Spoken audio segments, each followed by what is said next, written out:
নমস্কার, আমি অশোক কুমার দাস বলছি। শুভ নববর্ষের বড়দের আমার শ্রদ্ধা সহ প্রণাম এবং অন্যদের আমার ভালোবাসা জানিয়ে আমি আমার স্বরচিত কবিতা নববর্ষের আহ্বান পড়ে শোনাচ্ছি। কবিতাটি প্রবাহ থেকে প্রকাশিত। নববর্ষের আহ্বান।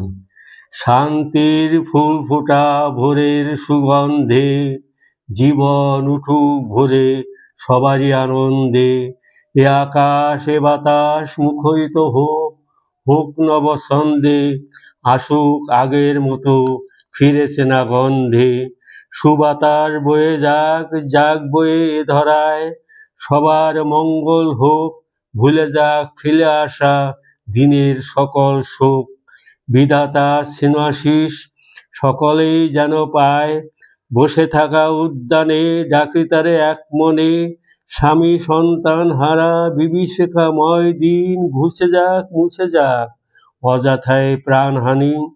দেখেছি অশ্রু ঝরে শোষণের বঞ্চনায়, পদাঘাতে বিলুপ্ত বুদ্ধ যিশুর বাণী।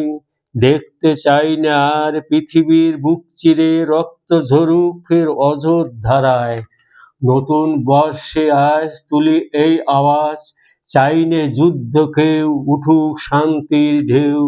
জীবন উঠুক ভরে সবারই আনন্দে, এ আকাশ এ বাতাস মুখরিত হোক, হোক নবছন্দে, আসুক আগের মতো ফিরেছে না গন্ধে।